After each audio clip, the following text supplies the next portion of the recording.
ಎಲ್ಲರಿಗೂ ನಮಸ್ಕಾರಗಳು ಮಗ. IPL 2025 ನ ಎರಡನೇ ಪಂದ್ಯ ನಮ್ಮ RCB ತಂಡ ಆದ್ರೆ ಗೆದ್ದಿದೆ. ಅದು CSK ವಿರುದ್ಧ, ನಮ್ಮ ಬದ್ಧ ವೈರಿಗಳಾದಂತ CSK ವಿರುದ್ಧ ಅಂತ ಹೇಳ್ಬೋದು. ಈ ಮ್ಯಾಚ್ ಅಲ್ಲಿ ಒಂದೆರಡು ರನ್ ಆದ್ರೆ ಏನೋ ಹೋಗ್ಲಿ ಬಿಡ ಅಂತ ನಾವೇ ಬಿಟ್ಟಾಕ್ತಿದ್ವಿ ಅಂತ ಹೇಳ್ಬೋದು. ಆದ್ರೆ 50 ರನ್ನಿಂದ ಆದ್ರೆ ಗೆದ್ದಿದೆ.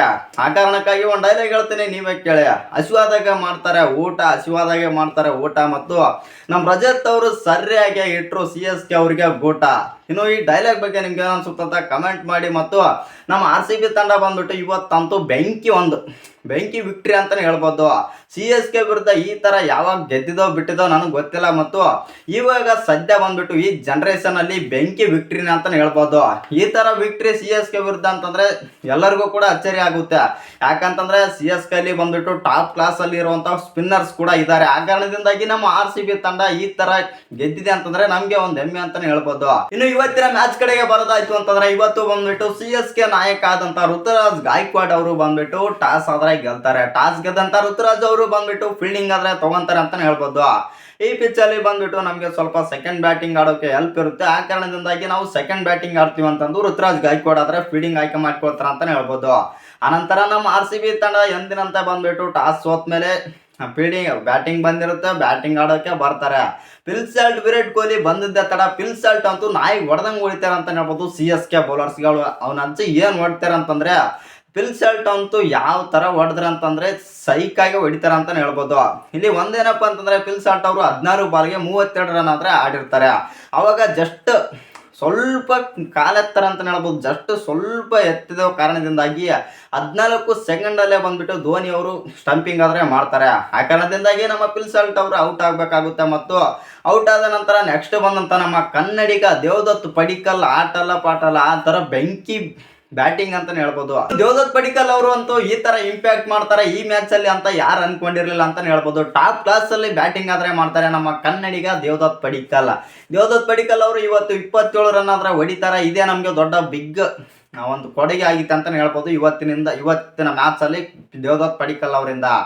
ದೇವದತ್ ಪಡಿಕ್ಕಲ್ ಅವರು ಔಟ್ ಆದ ನಂತರ ನೆಕ್ಸ್ಟ್ ಬಂದಂತ ನಮ್ಮ ನಾಯಕ ರಜತ್ ಪಟಿದಾರ್ ಅವರು ಹುಚ್ಚ ನಾಯಿ ಹೊಡೆದಂಗೆ ಹೊಡಿತಾರೆ ಅಂತ ಹೇಳ್ಬೋದು. CSK ಸ್ಪಿನ್ನರ್ಸ್ಗೂ ಬಿಡೋದಿಲ್ಲ, ಫಾಸ್ಟ್ ಬೌಲರ್ಸ್ಗೂ ಕೂಡ ಬಿಡೋದಿಲ್ಲ. ಆ ಥರ ಬ್ಯಾಟಿಂಗ್ ಆದ್ರೆ ಆಡ್ತಾರೆ. 51 ರನ್ ಆದ್ರೆ ಹೊಡಿತಾರೆ ರಜತ್ ಪಟಿದಾರ್ ಅವ್ರಿಗೆ ಇಲ್ಲಿ ಒಂದೇನಪ್ಪ ಅಂತಂದ್ರೆ ಬಿಗ್ ಪ್ಲಸ್ ಪಾಯಿಂಟ್, 3 ಕ್ಯಾಚ್ ಆದ್ರೆ ಬಿಡ್ತಾರೆ CSK ದವರು. ಇವತ್ತು ಬಂದ್ಬಿಟ್ಟು CSK ಫೀಲ್ಡಿಂಗ್ ಅಂತೂ ವರ್ಸ್ಟ್ ಫೀಲ್ಡಿಂಗ್ ಅಂತಾನೆ ಹೇಳ್ಬೋದು. ಇನ್ನು ಆ ಕಡೆ ನಮ್ಮ ವಿರಾಟ್ ಕೊಹ್ಲಿ ಅವರು ಬಂದ್ಬಿಟ್ಟು ಸ್ವಲ್ಪ ಇವತ್ತು ಬ್ಯಾಡ್ ಆಗೇ ಕಂಡ್ರು.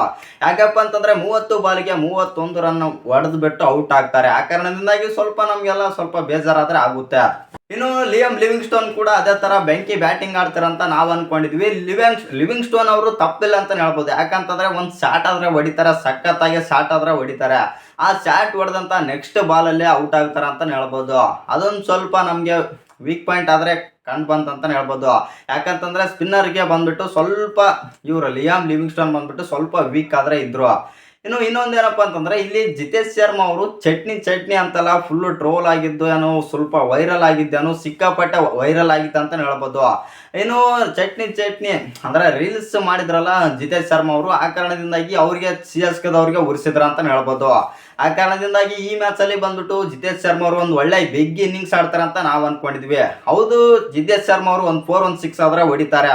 ಅದನ್ನು ಕೂಡ ಸ್ವಲ್ಪ 6 ಅಂತೂ ಸಖತ್ತಾಗಿ ಹೊಡಿತಾರೆ ಅಂತಾನೆ ಹೇಳ್ಬೋದು. ಇವತ್ತು ನಮ್ಮ RCB ಬ್ಯಾಟರ್ಸ್ ಯಾರೆಲ್ಲ 6 ಆದ್ರೆ ಹೊಡೆದಿದ್ದಾರೆ ಎಲ್ಲ ಟಾಪ್ ಕ್ಲಾಸ್ 6 ಅಂತಾನೆ ಹೇಳ್ಬೋದು. ಆ ತರ 6 ಆದ್ರೆ ಹೊಡೆದಿದ್ದಾರೆ. ಏನು ನಮ್ಮ RCBಯ ಫಿನಿಷರ್ ಆದಂತ ಟೀಮ್ ಡೇವಿಡ್ ಅವರು ಕೊನೆಯಲ್ಲಿ ಆದ್ರೆ ಬರ್ತಾರೆ. ಲಾಸ್ಟ್ 2 ಓವರ್ಸ್ ಇದ್ದಾಗ ಆದ್ರೆ ಎಂಟ್ರಿ ಕೊಟ್ಟಂತ ಟೀಮ್ ಡೇವಿಡ್ ಅವರು ಲಾಸ್ಟ್ ಕೊನೆಯಲ್ಲಿ ಆದ್ರೆ ಇಂಪ್ಯಾಕ್ಟ್ ಮಾಡ್ತಾರೆ ಅಂತಾನೆ ಹೇಳ್ಬೋದು.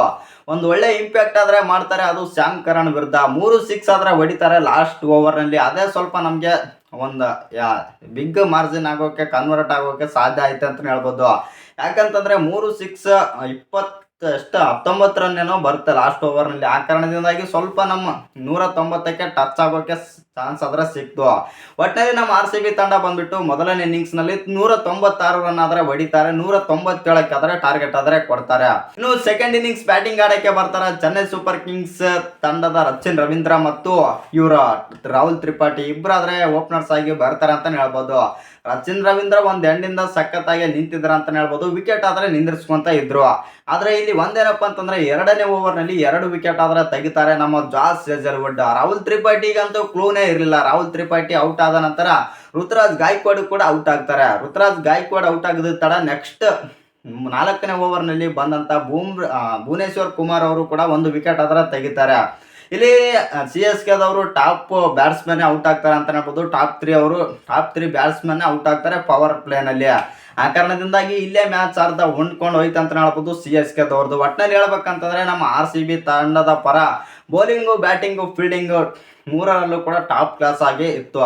ಇನ್ನೊಂದೇನಪ್ಪ ಅಂತಂದ್ರೆ ಲಾಸ್ಟ್ ಕೊನೆಯಲ್ಲಿ ಬಂದ್ಬಿಟ್ಟು MS ಧೋನಿ ಅವರು ಒಂದು ಒಳ್ಳೆ ಇನ್ನಿಂಗ್ಸ್ ಆದ್ರೆ ಆಡ್ತಾರೆ. ಯಾಕಂತಂದ್ರೆ ಚಪಕ್ನಲ್ಲಿ ಬಂದಿರುವಂಥ ಅಭಿಮಾನಿಗಳಿಗೋಸ್ಕರ ಒಂದು ಇನ್ನಿಂಗ್ಸ್ ಆದ್ರೆ ಆಡಿದ್ದಾರೆ. ಈ ಮ್ಯಾಚಲ್ಲಿ ಬಂದ್ಬಿಟ್ಟು ಏನಪ್ಪ ಅಂತಂದ್ರೆ ನಮ್ಮ RCB ತಂಡ ಒಂದು ಒಳ್ಳೆ ಮಾರ್ಜಿನ್ ಇಂದ ಗೆದ್ದಿದೆ. ನಿಮ್ಮ ಪ್ರಕಾರ ಈ ಮ್ಯಾಚ್ ಬಗ್ಗೆ ಏನು ಅನ್ಸುತ್ತೆ ಅಂತ ಕಮೆಂಟ್ ಮಾಡೋದನ್ನ ಮರಿಬೇಡಿ.